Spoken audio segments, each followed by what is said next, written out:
everybody, this is Two Drink Minimum, a podcast where we tackle various life topics over 2 beers at minimum. We are your hosts. I'm Janet.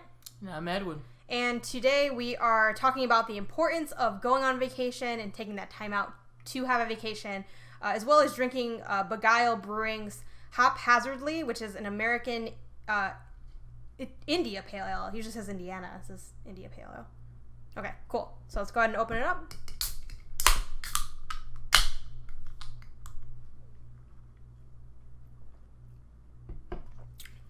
A lot of hops. That's nice. Oh, it's good. It tastes like a hoppier Anti-Hero. It's 7% ABV. Yet it tastes less bitter than Anti-Hero. Anti-Hero is kind of a punch in the face to me. This feels like more of a punch, but it is less bitter. So, yeah. Well, the sweets of the hops are more there, and that's probably because, and I don't remember all the stuff about beer that I somewhat learned when I worked at a brewery, but it's probably because of the type of hops it uses. So I'm guessing that they use maybe Cascade hops or something like that, something more bitter. I don't remember if Cascade's bitter. This one has Simcoe and Citra hops. If you know if Cascade is bitter, leave a comment below. Yeah. So the description here says, brewed with an adventurous amount of Simcoe and Citra hops, this IPA has a piney, citrusy aroma and features citrusy grapefruit notes balanced by malty flavors that allow a dry, mellow finish. Throw caution to the wind with us and enjoy. Ooh.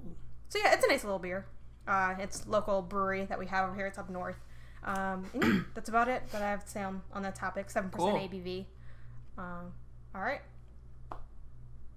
You want me to kick it off here? Yeah, go ahead. All right, cool. So this was one of the original ideas when we started brainstorming for this podcast. We got a nice little list on a Google Doc of different types of ideas for the podcast, and one of the early ones was vacation.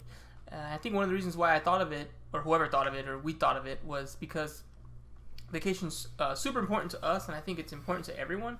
And we've learned, and I've learned the hard way, that it's very easy, especially as a young person, excuse me, as a young person, to neglect your own vacation needs, your self-care needs just in general. It's very easy to just kind of stay on the grind, kind of be a hamster in a wheel, just trying to produce, and you forget that, hey, I need to take a break or need to go on vacation.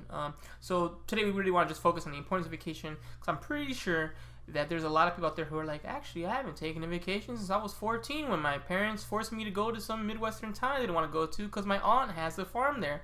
So, and I'm not trying to be funny. I mean, that's kind of some of my early vacations, but we can talk about that in a little bit. It's a vacation in name only almost. It's a vino. Yes. A vino if you want to be fancy. But if you were fancy, you wouldn't be going to the Midwest instead of going on a real vacation. There's some cool spots in the Midwest. There are. Chicago's in the Midwest. Yeah, there are. Midwest in name only also. Midwest Gaming Classic, awesome stuff. Awesome. Milwaukee, love Milwaukee. And I feel like, St. Louis, great ribs. Before we kind of talk about, our history of vacation, kind of like the last time we went on vacation before the one we just had, our last vacation was when we went to LA, right? Before this one? Yeah, prior. For those people. Which this one we went to Disney World in Florida. So that was where we just came back from vacation, and my goal, kind of just full transparency, my goal was that we can have this pod in a really nice location, beach, really nice vibe, and if you were like, whoa, where are they at? But unfortunately, we're on vacation honestly, now. What happened was, just got too tired, didn't want to say, hey, after a day of, walking all day through amusement parks, 1 a.m. let's walk to the pool and do a podcast. It just felt like, what? I think it would have definitely added to the bite of the this podcast and maybe a little bit the energy and really be in the moment. But I mean, I know we'll do a good job. So it's like, okay, you know what? It won't be as good as I thought it'd be, but it's gonna be good. So yeah, that was my idea, and that's why we're kind of having this podcast now. Because we just came off vacation. People came off vacation. Maybe you're disappointed you didn't get a vacation. You had, the famous rapper Kanye West, who at this point is very controversial. He made a comment that a lot of people make in his first album, College Dropout, where he said, next summer I'm funna. And we all know people, especially in Chicago, it's definitely a Chicago culture thing. I don't know if it's the world or whatever, but it's always, next summer, I'm going to get that car with the rims. Or next summer, I have some friends in Miami and I'm going to meet up with them. We always kind of keep talking about next summer we're gonna do big things, especially in a city like Chicago that's so cold. It's like, oh, when it's nice, watch what I'm gonna do. And a lot of times we don't do anything. So he said, he referenced that, and maybe you're one of those next summer on Fun of People, and you were like, man, I didn't actually fun to do the stuff I said I was gonna do. So in case you're feeling that, I think this podcast would be good because like, oh yeah, I missed out. Let me hear about it, and maybe after this you have a more focused perspective or focus on that part. And kind of hear about, which is a little bit jumping ahead, but how we, struggled but fought to get the vacation to happen because we realized that it was really important. Because just like you said, you talked about it being what was the phrase? Modern need. Modern need, right? So that means when you're looking at a budget, what's the first thing to go? Luxuries. Yeah. Because it's just the reality, right? You need to pay your gas, your light, your water, whatever.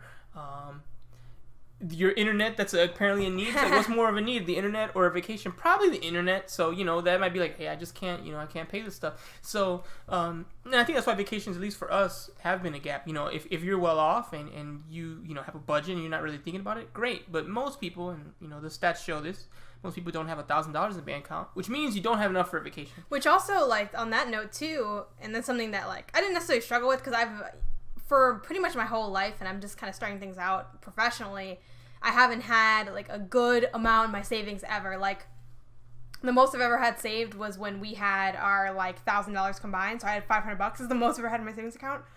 And it took me forever to get. So I think the other thing, too, is it's, like, when you're saving up, since if you don't have a savings account, it kind of feels like, let's say a vacation costs $1,000 to $2,000 or something, right? Maybe it's not something super crazy. But then you're like, I don't even have anything in my savings. So then, what ends up happening is even as you're saving for the vacation, since the vacation is the only savings you have, it also is like, this doubles as emergency fund, which is horrible because emergency fund always gets used on something, right? So let's go back just a sec, and talk about the importance or the gap. So, I never like to take credit for things necessarily. I don't know if I end up, my family could speak to this better than I could, if I purposely put myself in the forefront or it just happens to be that way. So I say all that to say this. I kind of started the whole vacation trend because, me and Janet here have a big gap in age. Well, not a huge gap, but 6 years is significant, right? We're almost because you're how old? I'm 30. 30. Yes. Every podcast. So we have a 6-year gap. So that means I'm a little bit ahead in terms of age and going through the development of what life is. Generally speaking, one of us might pass the other because someone might have a kid and things like that. But at this point, it's kind of like everything I do, Janet's about to do because I'm older, right?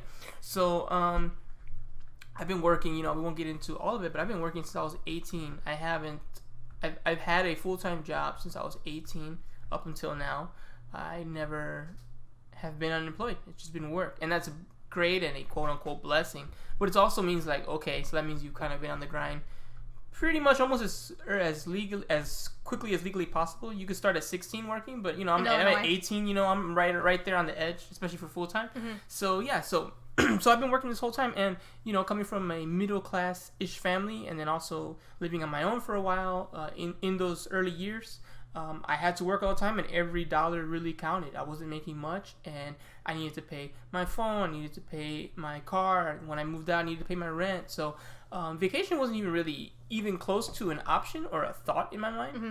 It was just work. We're trying to make it, Yeah. And, in between all that, one year it finally just kind of hit me that it was like, and I have a different mentality than this than a lot of people do, but I was like, I'm kind of working for nothing. I'm just working to kind of keep the game going. I'm working to make sure I have my car, have my apartment, survive. And, super quick interjection, but I think too, like, and this might be one reason that maybe you didn't think about it right away besides the money aspect of it, because vacations are expensive and they are like, modern need, but still somewhat of a luxury, right? You don't need it to survive and, keep the lights on.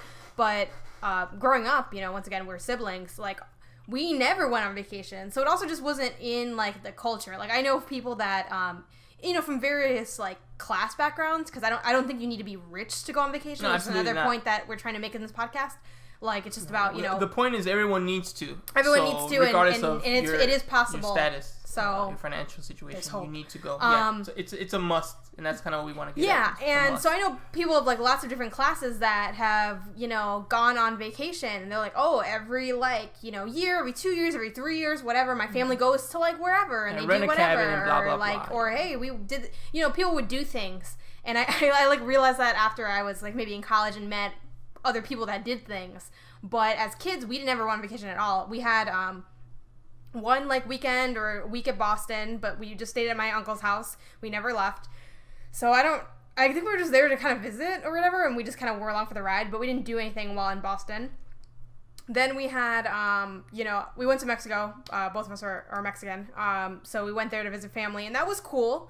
You know, got to experience the culture and be immersed in that and see the pyramids. So that was really nice. But that was like in 2002 or something. And then that was the last vacation I had before Edwin kind of took over. So I just kind of wanted to throw that in for context, because not only is it hard, you know, the to gap was figure big out how to do it. Point. Yeah, so but to like, the gap's you know, giant, 20... and it wasn't like in the norm. Well, that's why the gap was there. Yeah, it was. And no one took that up. It wasn't like we were trying to, like, there was no attempt for vacation. It was never a discussion in my house, or in our house. Well, I'll get to that later. So you know, I realized around 2013 or so, after working for probably like 7-8 years or so, I was like, you know, this sucks, and you know, I had a regular job, so for me it wasn't fulfilling. At that time I didn't hate it. It was fine. But it's not the reason why I live. I live to like, you know, I live because I guess I'm alive. At that point, I didn't really have a purpose beyond that. I'm like, I'm alive because I'm alive, and not in a problematic or like mental health issue way. It was just like, oh man, I'm here, so let's work and let's try to do the best of it. So I started to think like, man, it's like, what am I even doing? Like, I'm only alive because I am, and I'm doing enough because that's what I can do, and I'm just scraping by. I'm like, and I just realized, you know, what's the point then? Like, you know, I don't want to be like problematic, but why not just, I might as well just be unemployed on the street, because like, I'm not getting any reward for this. I am, if you want to call it privilege or whatever, but I don't care about I have to live somewhere, so this is where I'm living, and I have to pay because this is what I'm paying. I don't necessarily appreciate it, and trust me, there's one time I remember, I don't think I've ever told you this story. There's one Thanksgiving when I was, a few years later, then I started to get unsatisfied with my job, and I really made a goal for like Thanksgiving weekend. I was trying to find something that I was thankful for, and none of it was genuine. People were like, what about your job? And I was like, and I told my coworkers, I'm like, I'm trying to find something to be thankful for. Some morsel of gratitude in myself of my situation. I couldn't think of one. I was like, I can't say my job because I don't care. I don't like this job. I just work here because I have to. I think I was single at the time. I wasn't blue about it, but it's like, well, there's not a person to be thankful for. And I don't like anything that I do, so I'm like, I didn't come up with anything. Breaking news, warning sign there. But, you know, so I didn't even care about those things. I just do them because I have to do them. So I felt like there's no point. Why am I working for? I don't even appreciate the things I have. I don't really care about them. I just have them because I need to have them for the most part. So then I was like, I need to do a vacation. I need some kind of reward to give myself to kind of keep pushing, keep going, and also get a reward. Where's my reward? I think I deserve one. I'm working every day, 40 hours, 6-7 years. 5 days. Huh? 5 days of work. Well, that's what I mean. Everyone knows that you can't legally work every day. That's legal. You can work every day if you got multiple jobs. Yes, because one job doesn't have more than 40 plus hours. I think 50 But I get what you mean, though. Like every day, nonstop. like a full-time. I'm working full-time. Especially when you started college and then you were doing full-time college. Yeah, but that was kind of before. I realized this kind of like at that time. Yeah. So then, then I talked to my dad about it because, we were like paying all our bills together. And even when I told him, and he's very like by the book on the math. And even he realized, once I kind of talked to him that way, he's like, he had no defense. He's like, what are we living for? Are we just alive because we are in fact alive and we have to pay these bills and there's nothing? Show me the reward for our hard work and I'll change the conversation. And he couldn't come up with one. He's like, no, you're right. There's nothing else. There's nothing. So he also agreed to go halves with me, and we had a plan because again, we still were broke. So I couldn't just pull out a credit card and say, okay, here's $2,000, let's just fly out and whatever. I still didn't have nothing. I had just an idea. So we made a plan. We're like, okay, what can we do, right? Sometimes people just look at things that are too big and they're like, oh, it's impossible. I'm like, okay, well, what can we do? What can we start doing now? And we agreed to do $50 each. We're like, can you pay an extra $50 in bills? Is that possible? And the answer for both of us was, yeah, I can squeeze that. So we said, okay, so half and half, 50-50. We're going to put down 100. And once we get to 2 Gs, we're out of here. So that was kind of the vacation gap and us trying to close the gap. Now I kind of want to jump a little bit here to struggle.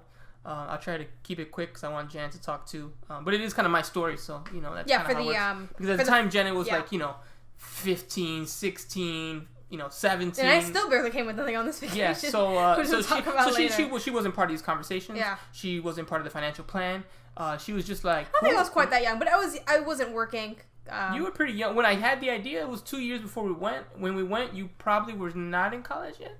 Maybe a freshman. So we're talking about you're a high school sophomore. Either way, I'm irrelevant to when this conversation. I'm just trying to give people context of why you aren't involved in it at this point. So we made a go to San Diego because my dad wanted to see the problematic whale show at SeaWorld.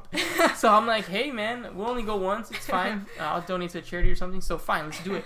And obviously we're gonna go see other things too. But I was like, okay, that's something you want to do. I don't really have a thing I want to do. So because you were coming up with the idea on where to go. Yeah, I'm like, what's the goal? What's the money? What's the goal? Where's the place? And then we're like, San Diego. I'm like, cool, rock and roll. Was he like, I want to see the whales? He mentioned that I think either then or before or both that he would like to see the SeaWorld show. So did he suggest San Diego technically? Was he like, I want to see SeaWorld? It's hard for me to remember everything, but I think he mentioned before that he wanted to see that show. Mm-hmm. So then when I suggested San Diego with that pitch, he was like, I'm down. Yeah. And then I'm like, cool. So he loves animals. That's our goal. Continue. Yeah. So, and then what happened was the struggle happened, right? Because, again, we're middle-class people, lower middle class, whatever, don't have any savings, really. My father at the time, was going through divorce. So things were tight. Things were rough. Things were ugly. And we were struggling to pay, to save up. Actually, the divorce happened right in the middle of us saving up, and that's the first time we had to go into the fund. I know you remember, but for other people, do you remember that the beginning of Up, the very tear-jerky, like 15 minutes or whatever that segment was, where there's really no dialogue, and what were they saving for? It just shows them wanting to go to that. I think it was like a vacation island, something like that, and they kept having to break that piggy bank, right, to use it because someone broke their leg and the car had car problems. I tried to pull it up. Same thing happened to us. We had about 1,000, and then we had to move out of our home to an apartment. So we used it then, and then one time I think we had a death in the family, and we went into that to give some money to them for the funeral, and it just kept coming up, and it looked like this was never gonna happen. But I'm the kind of person, and I think that's just like. No, just keep talking. I'm just trying to see what... I'm the kind of person that once I set my mind on something, it's going to take hell or high water for me to break away from that goal. I think they wanted to go into the sky or something. I mean, it is called Up, right? Leave it alone, Janet. Leave it alone. So that's me. Once I have a target and I'm dead set on it, it really takes, and that's one of the good things and bad things about me, as Janet will explain. But once I set my mind on something, no one and nothing can stop me. So I'm like, that's what I'm doing. Whether it's like me shouting or screaming or dancing or wanting to go to San Diego. Once I'm like, no, I'm doing this, it doesn't matter. So the obstacles started coming. I started seeing it happening. So then I'm like, you know what? We dipped into the money 2-3 times. We had pretty much $200 after 2 years or almost 2 years. I'm like, it's not gonna happen this way. It's not gonna work. And then I talked to my dad we need to put more or something. And he's like, I'm out. I don't got it. We can't do this. And I'm like, the dream is dead. Yeah, he basically was like, the dream is dead. So just forget it. Nice idea, but let it go, kid. And I'm like, no, I'm not letting it go. And that's the thing, especially with the vacation thing. We'll talk about it more later. Yeah. But the one thing I insist, and if you only take one thing out of it, it's this: in vacations, in life, when you really want something, you gotta just have an undeniable, unshakable determination. Whether it's your family, whether it's your situation, whether it's your paramour, whatever, you have to say, this is what I'm doing. I know my truth. I know my North Star. I see my vision, and I'm gonna get it. And yeah, is this the biggest thing in the world? Mm-hmm. No, but for me, it was just that. Cause if I fail at this, I'm gonna fail at a lot of things. Yeah, there's this saying that, and I don't know if I'm misquoting or whatever. It's kind of an idiom. But it's when you want something, you'll make it happen. And when you don't really want something, you'll make excuses. Yeah, so excuses were easy. And sometimes excuses are valid, right? Yeah, there's always, most people don't, go into things trying to fail or disappoint people or disappoint themselves. Yeah, so what I ended up doing, just to wrap it up, was I decided, we were, around $200-300. I'm like, well, let's keep it going for the rest of the year. I think we got up to, around 6 or so. And then I made a big sacrifice. I took all my income tax money, which is, a little over $1,000, and I just said, I threw it all to the vacation. I'm like, the whole thing, I gave it all away. I'm like, let's do it. So then we had like around 1,600. We were still short throughout I bought the tickets on Orbitz and everything. And then, through those last, like the 6 months between like when I booked it and when we went, I saved up every dollar I could. Came with a few extra hundred. So it was okay. It was good. And it's one of my proudest moments because I had to struggle. And again, it was me, my girlfriend, my sister, my dad. I am the only one who pretty much threw down money.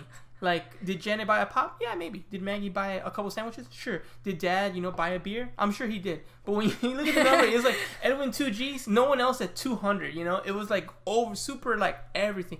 But, I was determined. I wanted to do with these people, the people that mattered most to me, the people that are with me every day in life. And I'm like, I'm going to lead this way. And if it's just me by my freaking self paying for 4 plane tickets and all the food, then I'm going to do it because that's what I need to do. Mm-hmm. If that's what we need to do, that's what we need to do. That's how I am. I don't let anything shake me. If you tell me for me to achieve my dreams, I got to wake up at 4 a.m., no ifs, ands, or buts about it. If it's really that serious, then that's what I will do, even if I don't want to. And I didn't want to give every single dollar. I didn't want to buy 4. That's not what our plan. The plan wasn't, hey, Edwin, pay everyone everything. Give all your money away, and then we can go. It was supposed to be half and half, and this and that. Mm-hmm. It didn't work, but I was determined. And you know what? It was a great decision. I don't regret it even for a second. It was a great story. It was great memories. We did a lot of great things. And it really showed us a different side of the country. We went to the West Coast. We saw some great things. It was a wonderful experience. After that, we did a trip to LA, which was pretty similar. I also had to pay for all that too. I forgot why that happened. I think my dad just didn't want to help that time. He's like, whatever. Like, he didn't want to go, but I have family there, and it was important for me to see him and my aunt reunite, which we haven't seen each other for like 11 years or maybe more than that. So that was another one. I remember Dad mentioning at the time, he's like, obviously they're not as close as like we are. Yeah. Apparently, right? They haven't seen each other in forever. But he's like, he's like, can you imagine like going 11 years without seeing Edwin? I'm like, oh my God, that'd be like insane. Yeah, so that one was important to me too. After that, I haven't had one where I had to pay everything. Oh, not everything, not that much. Now it's 75%. Yes.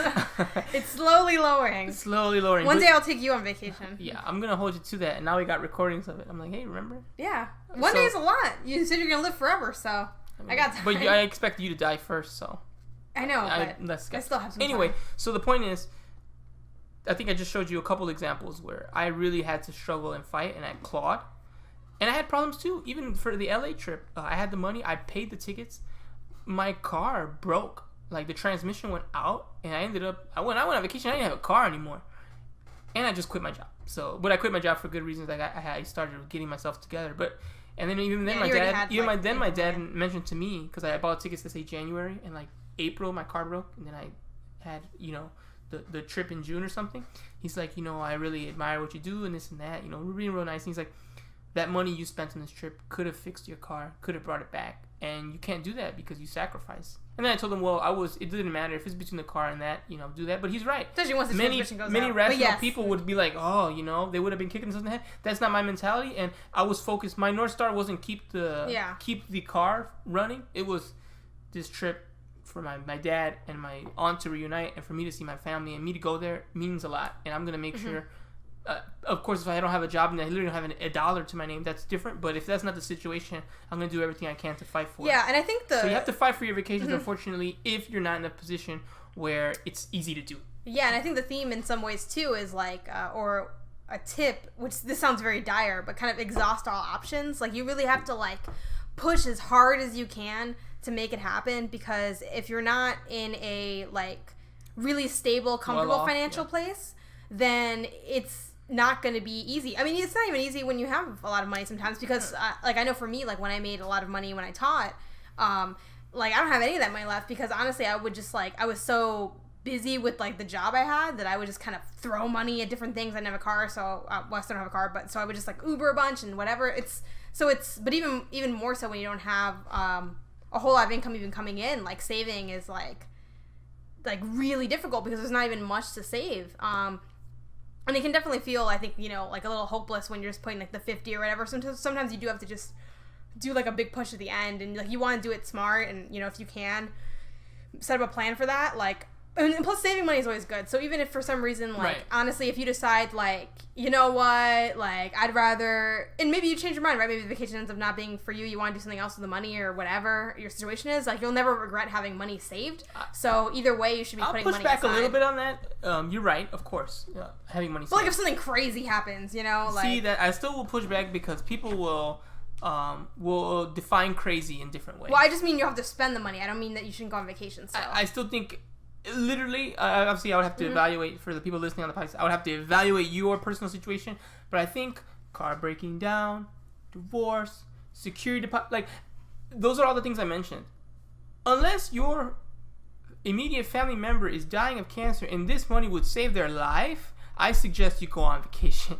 Because I think people would just use it as an excuse. And it's a really valid one. One that anyone except the jerk like me will point out is like, hey, you're just full of it. You're never gonna go on this trip because there's always gonna be something. You know, last year, let's just run down the bangers of Edwin's last year. I've had my car break down.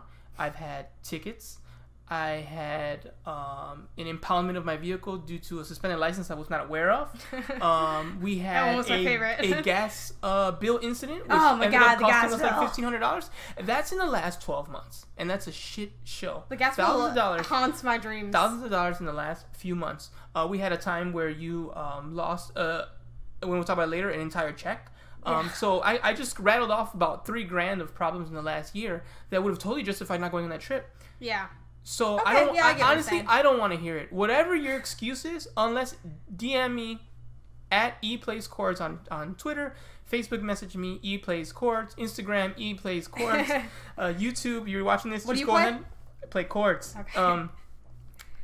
Unless you have a serious emergency, life or death, I'm pushing back on you saying I'm going to spend it on this because you know what's going to happen? Unless you've been consistent, like, oh, I go every 2 years. This time I'm going to skip it. Okay, I'll give you a pass. If you are like me and you have a gap, you haven't done it, you haven't gone. Yeah, because our last vacation before this was like 4 years, if it's been more than 4 years and you are under 30, I'm calling bullshit and I'm going to tell you, no, you need to go. And, end of story. I don't want to hear about, there's no but for me. You need to go. And if you really don't think you need to go, you need to DM me and tell me why it's so vital that you skip it and skip to a commitment you made, even if it's to yourself, because that's the easiest one to go out, right? Who holds you accountable if you don't, right? Yeah. So, and then it links back to, like, if, you know, especially for people who have checked out earlier episodes, like the invest in yourself, like vacations, like ultimate invest in yourself. Yeah. So it's just like you need to, you know, recharge, experience new things, feel like you're working towards something, and like celebrate the work you've done by having new experiences. Yeah. Also, I don't want to get too hippy dippy, but enjoying life, right? Like, I live in one of the best cities in the world. I feel very confident. It's top 10, top 20 at worst in the entire world. That's amazing. But there's other things I need to experience. There's other things I need to see. And I don't want to, you know, be on my deathbed like, oh, I lived in Chicago 85 years. And like, you know. And honestly, and I never, and you know, everyone who lives in a city like this knows you don't enjoy it as much as you should because you're working. Like, you work all day. Yeah. I'm not always going downtown to the north side or whatever. So even if you live or like somewhere exploring cool, it. even if you live somewhere cool, you don't see everything. Some people will have a vacation. You need to go and make your list. You need to go and decide the things that matter to you and experience life, experience culture. Now, again, very rare scenarios. If you're in a type of job that kind of already entices you to do those things, I'll push back a little. If you travel a lot for work and you're kind of double dipping and kind of going anywhere, I still think you should go on vacation, but I'll be less on you because you're like, oh, I went to Nashville, I went to New York, I went to California, I went to Singapore because I'm a flight attendant and I stay there in a couple extra days. And if you can show me how, you're getting that experience, you're getting that rest, you're getting that recharge, you're seeing the cultures, then I'll lay off you a little bit. But if you're just, you work in Nebraska, you live in Nebraska, you die in Nebraska, you need to step out of Nebraska and see the rest of the world, whatever interests you, right? I'm not saying you have to go to Cali if you're like, that's not my thing. Okay, maybe you need to go, maybe you love football and you need to go, your favorite team's Alabama and you live in Nebraska and you should drive up to Alabama for a weekend and watch your favorite team play,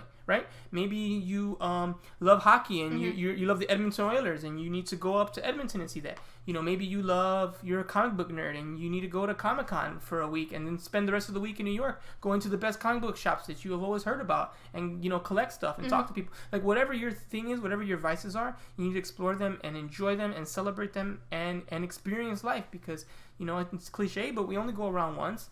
And you don't want to at the end be like, oh, I just worked, did a thing. I mean, it's admirable, but were you are you kind of a masochist and decided to glorify your sacrifice, or are you just a coward who wasn't willing to take the risks that were needed to take to experience life the right way? Yeah, for sure. And I think, I feel like some people would, push back on me kind of saying this because I work so much and you work so much. But even though I work a bunch, I don't think I'm like holier than thou for working a lot. Like I work a lot because it's what my field demands, and it's also kind of what I want to do, honestly. Yeah, I work because I want to work. If I didn't want to work, I wouldn't work. Like I could just work less, but like, so I'm not, I feel like some people they wear it as like a badge of honor. A badge of honor, yeah. And it's honorable, like, to be honest. I mean, I take pride. I'm yeah, happy, like I think I do like amazing things, and so do you, but it's not like, if I don't want to be like not sleeping or not relaxing or resting, to an extent, right? Like you should have vacations and breaks, and rest is important, and experiencing new things is important. Anyway, but that kind of brings us to like modern day with this vacation. So cool. So let's lay the table a little bit. We don't have to tell you all the deets, but if you can run through it if you want, and then cool. I'll talk about. I had I think the most struggle. This is the time Jenna had the E Plays Chords vibes for this one. Yeah. So I'll kind of run through it. So it was Disney World. Cool. So Disney World. I always mix World and Land. So sorry, Disney nerds. I apologize. I'll probably get it together many years from now. So Disney World. My Aunt Wanda, who maybe we'll do a podcast on Wanda. That'd be cool. A WandaCast. But not right now. So my Aunt Wanda, she is part of Disney Vacation Club. So for the people who don't know, Disney Vacation Club is the elite Disney people. Yeah, it's like so there's elite Disney people who have some investment in the vacation homes that are there, and they stay at the resort and they pay for that for 50 years. They pay to be in the club for 50 years and have a spot. Like a timeshare. Yeah, it's like a timeshare basically. So in Disney. I recently met her a couple years ago. It's a long story, so I won't get into it, but it's a very nice story. One day, I think we will. So anyway, she told me that she has she's a Disney Vacation Club member, and that I can go on a vacation with her, and she can get to know us a little better, because I just met her 2 years ago. I didn't know what that was, so I was like, maybe. I don't even know what those words mean, so yeah, sure. It's a good idea. And long story short, I see what it is. I'm like, oh, okay, cool. So all I have to pay for is, my way to get there, and then the money I spent on, the food and whatnot. Can you pass me one too? Yeah, thank you. So yeah, I thought about it. I saw that, okay, well, at least then we won't have to pay for like hotels. And the tickets to the park, obviously. I just said that. Oh. Okay, it's all good. So I was like, okay, cool. So then, about a year ago, she threw out the idea, and a couple months later, I'm like, yeah, sounds like we could do that next year. That gives me a whole year to get my finances in order and stuff. So why not? And I talked to my family. Janet here was cool with it. So was my girlfriend. They're like, yeah, sounds great. None of us have been before. So it sounds like not as expensive for vacation. Only by a little, because we're only saving the hotel. Still got to eat and get there. But I was like, yeah, sure, why not? It's been a little while. It was 2 years up until right now. So it was about to hit 2 years. So I'm like, yeah, it's time. So I've been more, actually. No, it was going to be, no.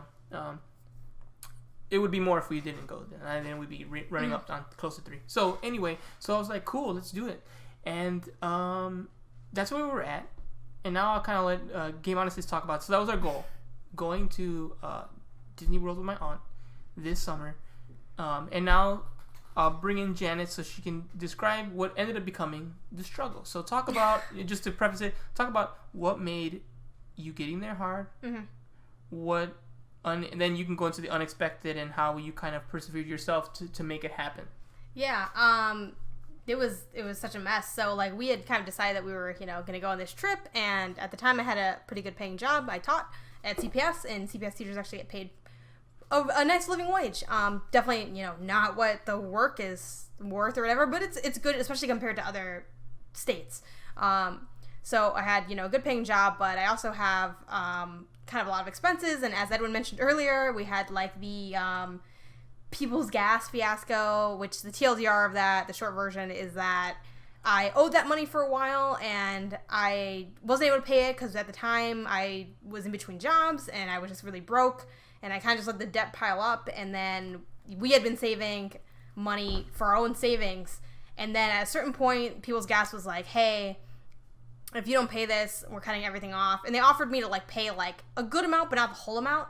but I like missed that email, and then they were like, yeah, you need to pay this or we're like gonna cut off all your gas service. And I'm like, oh my god. And the gasoline's like, you know, everything. Obviously it's summer, so it's not as bad, but you still have the stove and stuff like that, and you can't, and then the amount that it would cost to make them turn it back on when they turn it off, it would be like huge. So I'm like, okay, I need to scrape up, like, I don't know, it was a lot of money, like $1,000, maybe more. It's like $1,500 or $2,000. It's fine. The number, it was huge. Yeah, and I had paid like a lot of that. You know, obviously from the savings that me and Edwin had, but then also, like, I literally took a check and, like, threw pretty much all of it on there, minus, like, $100 to eat or something. Like, it was crazy, but then I was kind of left with nothing at that point. And then I was kind of struggling to build things back up, make sure bills keep getting paid. I still have my student loans, which is income-based. My income's high, so then, you know, my loans are payments higher. Long story short, I end with that job, and I don't have a whole lot of money left over to show for it necessarily. And I'm like, okay, cool. But I had a check of $1,000 coming from basically putting in my notice early is like a new policy they have. And then I started, you know, my career in games journalism, which unsurprisingly pays a lot less than most jobs because it's, you know, kind of like a niche field. And so I was starting from ground zero financially and career-wise, and then you know, so I don't have a whole lot of money coming in. And then, so I end up using, like, I get, you know, close to $1,000, a little bit less. I end up using that just to kind of, like, survive and get my stuff paid off. And then what ends up happening is I kind of didn't really understand what, like, the pay period situation would be at, like, the places that I'm freelancing at. Unlike, like, a regular job where it's, like, there's, like, a little gap when you first start, but usually it's, like, you know, you work 3 weeks and then you get paid for like the 2 weeks before and you're like a week behind. This one does it where you're like a month behind.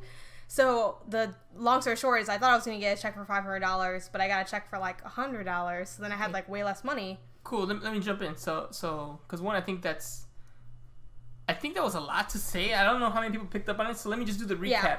These are the Janice struggles. She got hit with a huge gas bill.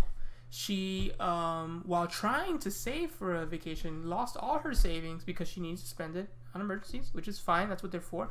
But then did a huge career shift, which divided her money from like 2-3x. It went way down. So now you have way less money. Your savings went to something else, and your new job doesn't pay you till later, so you have even less than you thought. Yeah, so that's where we're at. So what happened was when it got so bad when because I told Janet the whole time, I got you, I'll help you, like, just get enough to just get there, get your ticket, I'll pay for your food and stuff, like, we don't have to be fancy, we just need to kind of go. Yeah. And then when she's like, hey, I won't even have that, I might not even have the rent, I'm like, oh my god, it got real bad. And this never happened with the other 2 trips, because I just kind of paid them up front, and I just sacrificed right away. I kind of ripped the Band-Aid off. This one just slowly tear. So what happened was, it got so bad, I remember it was a Monday, when you told me all this bad news, and then I was like, I don't know now if we can go, because for me to pay your ticket, to also feed, like, I'm doing the same things before, but at least before I knew, like, I didn't know, I was planning for myself. Now I gotta plan for you, all of you, not even just a little. So then, you know, just to kind of wrap up this part, and then we can keep going, because there's more struggle. It ended up becoming like, okay, can we do this? Can we not? We spent the whole day. I had to actually call the same aunt that I told her I was going on this vacation with. I was looking forward to it. We were all looking forward to it. And I told her, you know what? I don't know. I didn't say no because I didn't know the answer. But I was like, I'm calling you because, you know, I know we're a month away, but it might not happen because we don't have it. And then, thankfully, again, right? That's why we have people that is so good. That's why I love our group and our team. And I kind of, for those sports fans out there, I kind of call it the Golden State Warriors because we are a super team. We got like Kevin Durant, Steph Curry. I'm Steph Curry? No, well, each is probably Steph Curry. I'm like Kevin Durant. You're more like Klay Thompson. I'm definitely Klay Thompson because I don't know who that is. Dad is Draymond Green. I know who that because is. Because he's the guy who cleans up the dirt. But I'm like, the reason I say this is because we're like a super team. Like we have like everyone has each other, and it's so hard for us to kind of really falter. And this is why I'll give credit to my girlfriend because she was the one who mentioned, she was like, Meg is the reason this trip happened. Yeah, definitely. Because I was even me. I was like, you know what? I mean, I don't have money. Like, how are you doing? And an extra thing on top of that is going on this trip also costs me money in the future because I'm not working, so then I don't get paid. So I'm like, okay, I'm like negative $400 in the story at this point. So I'm like, I can't do it. It is impossible. So we told my girlfriend when she came from work, she has a traditional job, so she didn't hear about all this until the nighttime while I've been dealing with it all day. And then she was just kind of like, it didn't matter what I said. She was like, we're going. Let's just go. And I was like, oh, we can't go because Jan doesn't have the money. She's like, let's just go. And I'm like, I can't help her. She's like, we'll figure it out. Let's just go. I'm like, you can't help her. And she's like, she just wouldn't budge from her stance. And it got to the point where she had actually just made a job change too. Janet as well was like, it's fine.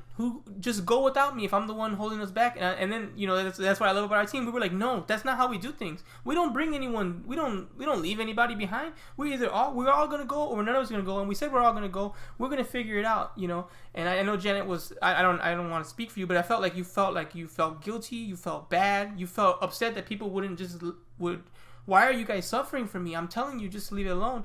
I'm sure you probably felt like you were not only frustrated and mad, but kind of upset that you're causing this and we wouldn't let you not cause this, I wasn't really necessarily upset at that part, but it was just kind of like, I did kind of feel, guilty is really strong, because I don't know, I'm just not like that kind of person. I'm not going to feel guilty for my situation or something, but I was kind of like, obviously we're a team, which is also what I love about us, as you mentioned.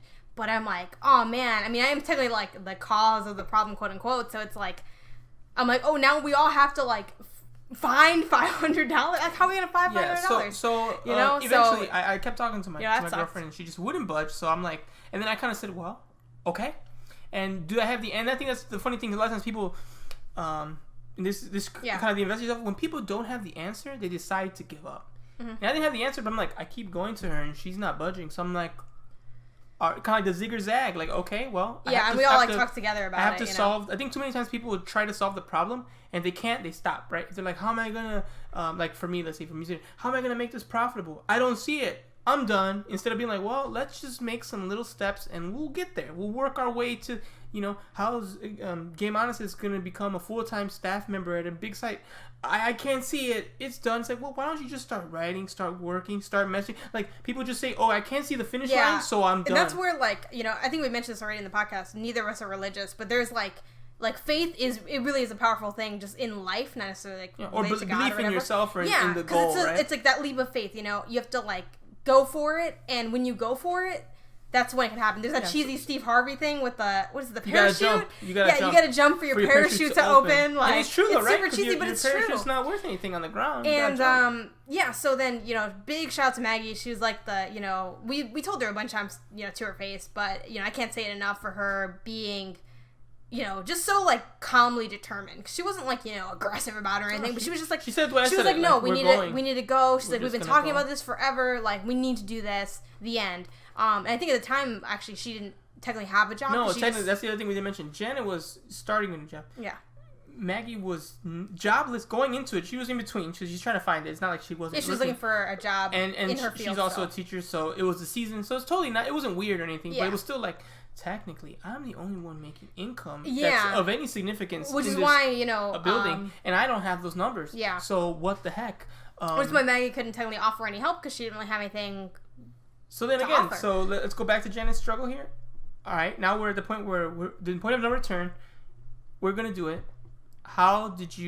What happened there that made the result positive? Literally, like, 9 miracles have occurred, and it's just, like, wild. But, yeah, probably not 9, but it's whatever.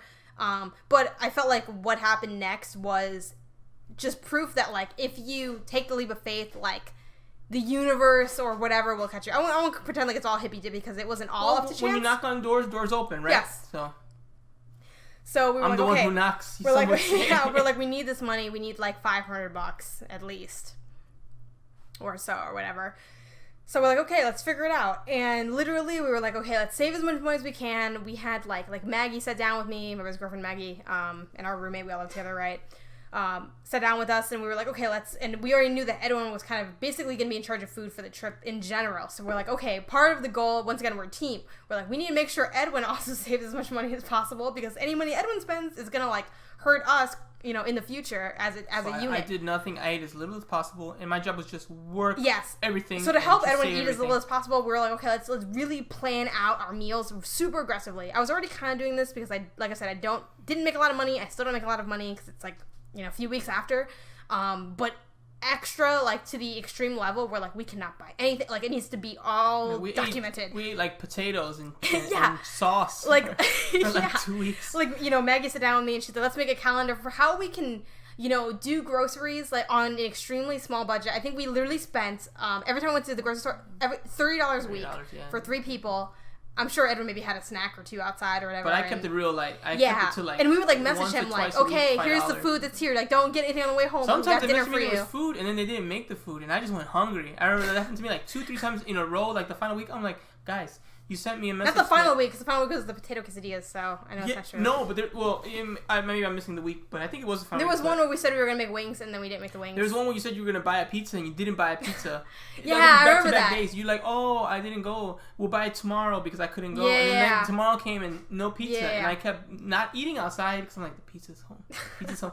Get home. Yeah. No people, no pizza. We made no this nothing. crazy like schedule. Crazy, like it was like 1 week, like it was like a month, right? Like August was like the month of hustle. So like 2 of the weeks were like potato quesadillas, which are actually delicious, but they don't have any meat in them, and it's the same thing literally every day. So it's like Every day.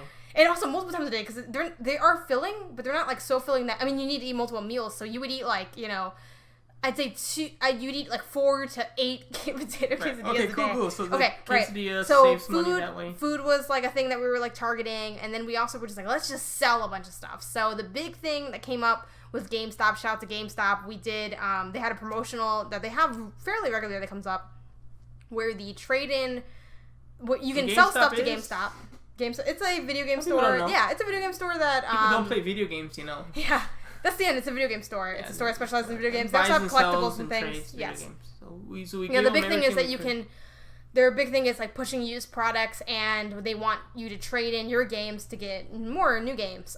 Usually, so for the most part, usually their deal is like you can give us a copy of Uncharted 3, and we'll give you either like again like we don't know. No, I'm gonna a video game called Uncharted 3. We'll give you the $4 cash or like $6 or $8 credit. So typically the credit is higher than the cash because they want you in the store, which is why they even offer to take your stuff. But every now and then, take it because it's profit for them. Yeah. They buy it at a cheaper. There's a lot of reasons they take your stuff, but every now and then, they have this offer where trade credit is the same as cash value, meaning that you don't have to be like, oh well, I don't want to quote unquote lose the money by like getting the cash. So yeah, well, you asked me to explain how it works. but I know, but that's how it. Yeah, well, it's. So you traded all your stuff for cash. Yeah, right? I traded a lot of stuff for cash. Okay. I had literally a bunch of games from my collection, which was somewhat hard because I am a big video game fan, but also was like, when am I gonna play this again? Also, I want to go on the vacation, so you gotta make sacrifices. Yeah, every game we. Yeah, and that's the other thing that was cool about Maggie and Edwin. Mainly Maggie, because Maggie has more video games than Edwin does. But Maggie's like, I'll give you everything I have too. She gave me like her Xbox One and like all this other stuff, and so we traded in a bunch of stuff, got like hundreds of dollars. She like traded her Apple Watch and her iPad and just everything. Yeah, and I jumped in too. I didn't just keep working. I traded in. I looked at everything. I really looked every single thing, every book. We sold some stuff on eBay. Sold a whole bunch of books. I sold my Joy-Con controllers that came with my console. First console I've bought on my own that was for me since the GameCube. Because the PS3 I gave to Janet. Again, where do I? Anyway. What? Nothing. It's just I'm a sucker in all these stories. And so then I traded in my Joy-Cons, the original ones I had, which are just controllers for my system. If you want the PS3 back, you can have it. Yeah, good. I sold my iPod, which I wanted to keep because, I know it's valuable, and like I like the idea of not having to be on these, the internet and all that. It's good. An iPod is still a good investment for a music aficionado, which obviously I am as a musician, because you don't need an internet connection. It's just there. Exactly. So I gave it up. What else did I give up? Games too, a lot of games. So yeah, we hustled to get all that money, and then tell them about the blessing you got. Yeah, that's the thing I was gonna mention next. So we sold all that stuff. We got like hundreds of dollars. Probably like made $300-400 at this point. So it's going pretty well. And then, I don't know how I found out. I think I texted my bank because I text it pretty regularly to see where my balance is at. WID. And and what? What are you doing? Oh, you yeah. text it, Yeah. So I text DMs Chase, or something? and I'm like, and I see I have like a whole bunch of more money than I thought. So then I check the Chase app and look at my bank statement. I get direct deposit from CPS for $500, ironically or unironically or whatever, coincidentally, for vacation pay. I guess there's like, I'm not sure how it's a very union job, so the point is we get good benefits and stuff like that. So I guess there was like, since I, had left the system to pursue games journalism, they gave me that like extra $5. So then I'm like, oh, I have like plenty of money. I think it's a little confusing. That's not what happened. You left your job and you had vacation days that you didn't cash, and they cashed you out with them. So that's what. Yeah. And literally, part of me was like, is this an error or glitch? This is like, I didn't know what was up. Later, I got a letter with like the documentation, So to show it. TLDR there, which is funny, is that one of the reasons why we and Maggie got a job. Yeah, one of the reasons we didn't want to go was because of a $500 non-pay, and you ended up getting that $500 back from the pay, and you saved your money. And my girlfriend, who didn't have a job, got a job right before we went, so everything worked out. And if we would have quit, a couple things would have happened. If we would have quit, one, you wouldn't have you wouldn't have sold all the stuff. Two, you would have been salty when you had to check, like, oh, it's the same. I probably could have went. You probably would have rationalized, like, well, I got other stuff I need to pay. Yeah. And then my girlfriend got a job. It's like, well, then why did we not go? We didn't take our foot off the gas even when things got hard. And it's so easy for people who are living day-to-day lives and counting every dollar to take your foot off the gas. Be like, you know what? It would have been so rational to say, don't go. 2 of the 3 people don't have full-time work at the time. And don't have savings for it. Mm-hmm. Maggie also was like, I don't know how I'm going to pay for it. I'm going to figure it out. So she was in the same boat. I don't want to get into all her business, but there was a few times she messaged me like, I don't even think I can live. I'm like all crazy, like, I can't pay my bills. And I'm like, you just need to pay up to here. If you get past this date, talk to me and I'll help you. And she's like, no, you don't understand. I was like, I'll just make a date. I'm like, August 15th, if you don't have a job, we'll have a conversation. That'll be difficult, but we'll work on it. And she didn't even want to do that. She's like, no, like, you don't understand. I'm like, August 15th, just keep doing what you're doing. I've been applying. I'm like, just stay. Same thing. Follow your North Star. You're looking for work. Just look forward to this day. I hear you. I understand how serious it is. On that day, we'll address it. Yeah. And then, sure enough, we never got to that conversation. I mean, with vacation and with a lot of stuff, you really just have to, kind of like what you were saying earlier, you have to push until, like, literally it is so completely, indisputably impossible. Right. And if it's not indisputably impossible, like, you have to just keep going. And it takes a lot for it to be indisputably impossible. And this obviously this conversation, maybe later we'll have a vacation part 2, but this conversation is more for the person who's kind of like, I don't know if I can. Obviously, if you're a person who regularly goes, then kudos to you. You already got it together. For you, it's just, you understand that the importance of this. The importance of this is you get to see the world. Mm-hmm. You get to experience new things. You get to rest. You get to relax. You get to truly, be a little gluttonous. Have a little bit, have some champagne for breakfast. Eat an ice cream cone, and then go see a beautiful mountain or whatever. And I think that's one of the main things about the importance of vacation, especially if you haven't gone on one in a while, or if you went on those really whack children ones, which I went on, which is like, I'm not having fun. I'm doing what I want to. We're adults now. We can do what we want. We can see what we want. We can experience it and have it our way. Especially, not that I'm like, I guess it kind of does sound like I'm not jealous, but like, wish it was like, but especially if you're single, dude, you literally have no one telling you. You could say, I'm going to Ibiza and do it literally your freaking way. To Ibiza. Your freaking way, going to only the restaurants you want to go to. You can be truly, truly selfish if you don't have kids and family. Mm-hmm. I'm not 100% there, but you know what I mean? Like, I'm just saying, you're old now. Yeah. No, I don't want to hear the excuses. No one's holding you back.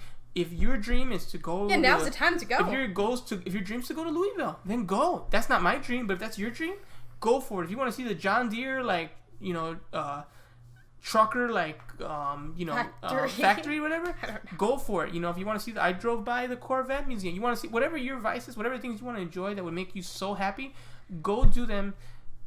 It doesn't matter if you're 30, 40, 50, 60. Yeah. We only go around once. We don't know when the end is. So just, if you're going hard and doing and trying to experience as much as you can, as reasonably as you can, you can live with no regrets and say, hey, maybe you died too early. Maybe you didn't get to see everything, but it's not your fault. You're like, hey, the time that I was there, I went hard, and I'm at peace with it. And that's what I want everyone to have. I want everyone to have joy. I want everyone to vacation. I want everyone to experience great things. And when the day comes and the casket closed, and if you believe in God, you go to heaven or the other place, you can say, hey, man, I did all I could, the best I could. You know, obviously if I knew the date, I would do a little better, but no one does. So you could say, okay, I experienced and I tried to experience as much as I could and do as much awesome, do dope shit. That's it right there. Right. And I know, we're going to start closing out because we're coming up on the hour, but yeah. I do want to speak a little bit, at least. I know we can't get fully into it now. Right. But as to the kind of the results of finally making this happen. Right. So we actually went on the trip. Yeah, right? we went on the trip. I don't want to just be all like, oh, like life is hard. It's funny because when I got to the last day, I was going through a lot of other stuff. Mentally I was like freaking out about random stuff. My brain just started to decide to worry about random things. But that's all. That's neither here nor there. But just to let people know where I was at. My brain was like, disaster. And then part of me was kind of like, something's going to happen. Like, we've been fighting this whole time. Like, the day that I left for work, it felt so weird. And I put on my Instagram story. You can't see it now because obviously it goes away in 24 hours. I was like, it feels weird. Like, someone's going to tap me in the shoulder and be like, actually, you work Tuesday. Like, you got to keep going.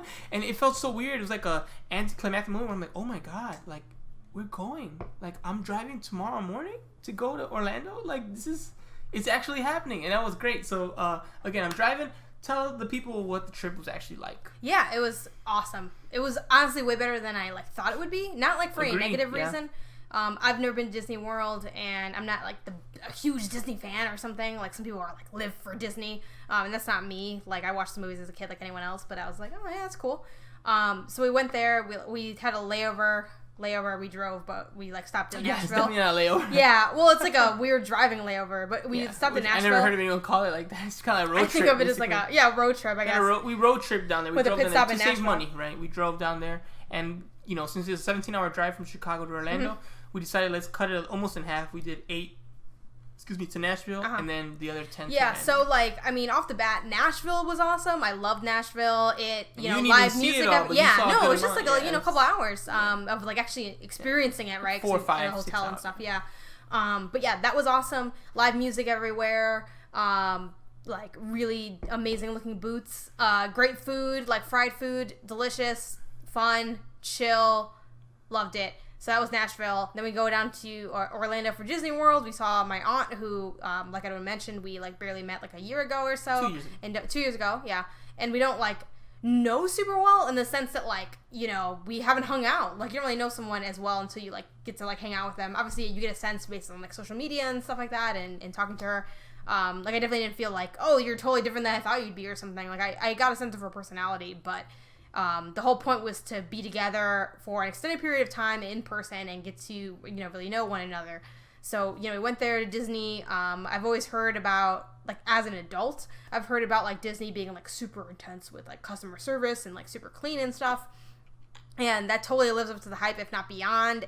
The service is, ridiculously good. Everything just feels super relaxing because you're at the resort. Everything's when you drive up to it, they're welcome home, and it kind of feels like you're in a dystopia a little bit, but I'm having a good time, so it's all good. Sounds like a dystopia to me. Exactly, yeah, where you're it's fine, even though it's demented or something. But yeah, not a whole lot to say. It's just crazy fun. I mean, we went to all the different kingdoms. We went to Magic Kingdom, Animal Kingdom, Epcot, all the kingdoms, and the other one. What's the other one? Hollywood Studios. Yeah. Yeah, and it was really fun. We got to have usually we had breakfast and dinner kind of at the resort. So my aunt just kind of prepared stuff for us. Another way to save money, but we got to enjoy let's get a pretzel here. We had the amenities of an apartment, beer. So we could eat at home. Yeah, on the way back. It was just so relaxing. Basically the only focus of that week was how are we going to explore these parks? And that's so different than what I'm used to and what all of us are used to, because normally we work. And I think that's a really big key thing about taking a vacation versus just taking time off and staying at home. Right.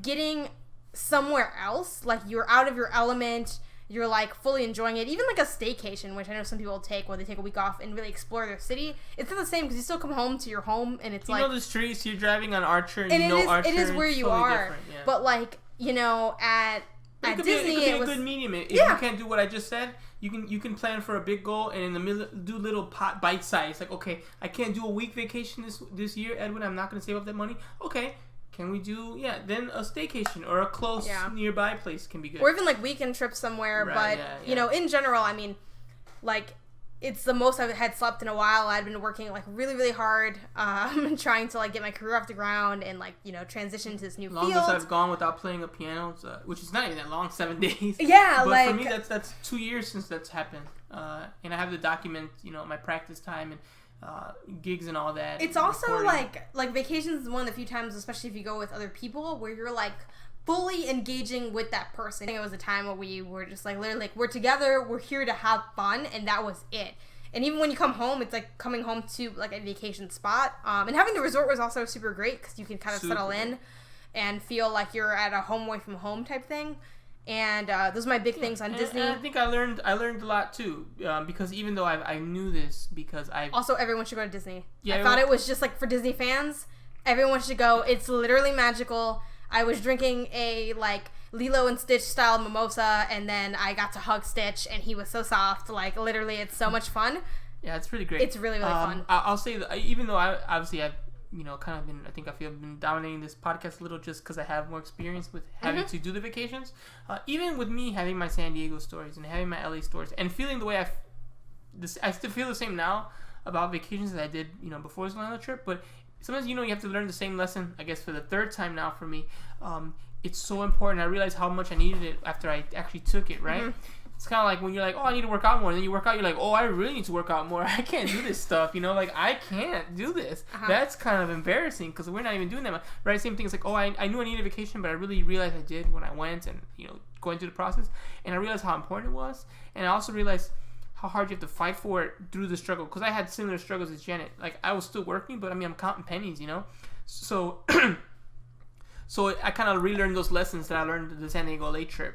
Where I'm like, oh, you need to really fight for this. And you need to be super laser-like focused, 100% determination that unless I'm literally unemployed with $0, I'm going to fight for this because I have to. Because if I don't, I'm in a situation where it's going to be easily taken away from me. Because stuff happens. Gas comes up, cars break down, so-and-so is not working, so-and-so thought they got $600, they actually got $400 because so-and-so didn't put the overtime in right, whatever. Stuff's going to come up, and you have to say, no, I'm not going to let things, it's going to take a gargantuan thing to stop me. Mm-hmm. Gargantuan, like bigger than, I'm not going to stop when everyone else stops, right?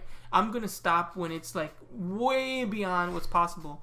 And even again, Maggie had to come in and help me because I was kind of on Janet's mindset, like, I think we have to give it up. But I requested days off from my work, so I was like, oh, this is so awkward. It's going to be a huge Also, loss. one thing I mentioned after we decided to go, I was like, because we had planned this podcast a while ago, and I'm like, we have to go because, we already decided we were going to go. But I was like, we have to go or else the podcast is a lie. Like, we can't talk the talk if we're not actually doing it in our lives. We have to do this. We were planning for a podcast on the importance of vacation. And then, 3 days later, we're talking about canceling the vacation. I'm like, such hypocrites. we can't do this. Yeah, so I'm like, no, we have to do it because this is who we are. Yeah, so again, you're my North Star. That's what it is. I have to go on this trip. That's one of my goals this year. One of my goals this year was to go on a trip with my family. One of my goals this year was to run a marathon. And I have other goals, like how much I want to practice and stuff. Some of those I might miss because, not perfect. But October 7th, motherfuckers. I think, I'm going to be at the line. Running 26.2. That's my goal. If my body is not broken, like a broken leg, I will be there. End of story.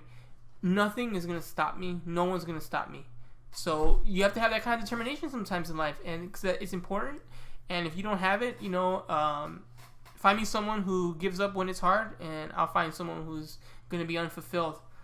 Yeah, and I think too, just to kind of end it on a more positive note, though I think that's absolutely true. Yeah, go on vacation. No, Two, don't I don't hear the excuses. You gotta go. It's so much is an invest in yourself moment because and I knew this before I left in some ways, but I understood it more when I was there and when I came back. I feel like I came back so refreshed and having such a better understanding on what I need. So people know we've been back for 5 days. Yeah. So we're recording this on a Thursday. Our first day of work was Monday, so it's been not even a week yet, but we're about to wrap up the week. I feel so much more focused and energized.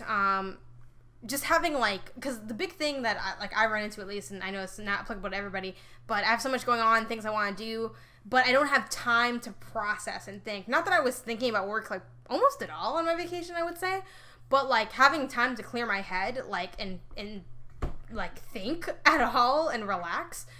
Helped me come back as a better worker, and now I'm so much more focused. One big thing I did during vacation was I turned off all notifications on my phone except for the app that I use to talk to my immediate family, which is Edwin and his girlfriend Maggie. And actually I've left that off since I came back, and I feel like I'm a lot more productive. I'm a lot less like attached to my phone for that reason. I'm like less stressed. So like even something as small as that is like a practice that I took from vacation into my real life, because I'm like, you know what? I need to like be here and do this now. I need to sleep more. I started like, this sounds like really messed up in some ways, but I started dreaming again. I had my first dream in like a nighttime dream in forever when I was on vacation, and now that I've come back and I'm making sleep more of a priority, now that I'm back in my work routine, I'm like having dreams like all the time, and it's like a deeper sleep and a deeper rest. I don't think I had it as extreme as you, but things I realized is like I really like my work, because I didn't necessarily that too. I was like, let's. But I was like I was kind of excited in a weird way to get back into it, because I'm like, yeah, and you know, I don't want to say we're lucky because we make these choices and we also make the sacrifices for these choices, but I think it's great that we have jobs that we actually. I wasn't like, oh no. Like, back to reality, there goes gravity, you know? Like, I was like, oh, no, I can't wait to go back. I feel refreshed, and I'm good to go. Now, again, that might not be you, and that's very rare, unfortunately. A lot of people don't like what they do. But that's even more reason why you should escape, right? Like, I'm not trying to say you're a problem, but if you really don't like what you do, you should be doing dumb dope stuff. Don't tell me you hate your job and you don't go on vacation. That's true. Then why are you at the job? Yeah. You don't make... You broke. Yeah, you're just surviving. Like, it's like not pleasant. That's like an idea. That's like having Double a girlfriend and not being able to kiss her ever. It's like, well, then what's the point? Like, I'm not saying that's the only point, but come on, unless you're you know? Asexual. Right. But other than that, that's the only exception. Yes, that's the only exception. Okay, wait, hold on. So the difference between you and your girlfriend and me and no girlfriend is nothing? What's going on here? Yeah. You know, so don't tell me if you're miserable at your job, you really need to go, because I know I'm happy as heck at my craft and my work, and I'm also happy as heck on vacation. So if you're miserable and you're not getting the benefit, it's like, then why are you working for? So the point is, everyone needs to go on vacation. It's super important. You have to do whatever it takes to make it happen. Yeah. And part of that, sometimes it's just committing to it. Like once we committed, it felt like everything fell into place, and we were all like well, we committed, we struggled, we almost wavered, but we kept the course, and then things fell into place. The other thing too, this is kind of the classic, sometimes it becomes kind of a problematic idiom, but like working under pressure or whatever, but like we had to get, like I wouldn't have gotten that money if I didn't need to get it, but you wouldn't have sold the stuff. Yeah. You know? So. Once it was needed, I was like, what can I get rid of? Let's get rid of everything we can so we can like make money for this trip, because I don't have any other way. Yeah, so kind of a call to action. One, of course, like and subscribe, because we need 100 subscribers to get the URL. True. I know Janice want to hear me talk about the URL, but it matters to me. After 100, I said it won't matter to me. He's lying. Janice doesn't agree. Prove her or me right. Get us to 100. Prove one of us and wrong. And then I'll shut up, hopefully, or I'll eat my words. But either way, we get the 100. We at least get the URL, and then cool. That's awesome. That helps to make it easier to find us. It's still hard to find us. It's 2 Drink Men. So the SEO on that did not work out at all. We're working on it. So help us out. Like it, subscribe to it, and then leave us a comment. Vacations you went to. How do you feel about vacations? What's your relationship with vacations? Struggles you've had trying to save up for vacation. I'm not joking. I'm inviting the people. Come to me with your problem. Let me know why you can't go, and I'll call you out if I think you need to be called out. I don't care, man. I fight with people on the internet all the time. MVC podcast group knows what I'm talking about. I walk the walk. I talk the talk. Again, we're talking about cancer. We're talking about terminal illness. We're talking about people dying. I will fall back. But if it ain't that, I'm gonna come at you, because this is important and you need to start strategizing for it. Unless you've already shown consistency, right? Yeah. If you got a schedule like every 2 years and you keep up to it, I can let you slide 1 year. But and sometimes too, you don't know how much you need the vacation until you actually go on it. So that's the other thing too. You kind of have to almost have to take a leap of faith in the vacation itself. Like even if you're like listening to this, like it's fine. I work. My father works. You know, and you think like, you're I fine. don't care. You know. Yeah, like go for it. I promise you, you'll get a lot out of it. Try to tell me how much you care now. You know. Exactly. Yeah. So prove me wrong. Be like, hey, I went on vacation. I was off for a week. It was trash. I hated it. I hate Jamaica. You know, it was whack. And I'm like, all right, well, I mean, I guess you're just kind of weird that way, but that's fine, because people are different. You're welcome to do it. But don't tell me Jamaica's whack and you've never been to Jamaica. You know, there's certain people in the world who do that kind of thing. Yeah. So, yeah. All right. So thanks for sharing this out, guys. Definitely let us know in the comments all the stuff Edwin mentioned, your perspective on vacation, your experiences, your goals, your struggles. And then we will see you guys back here next time.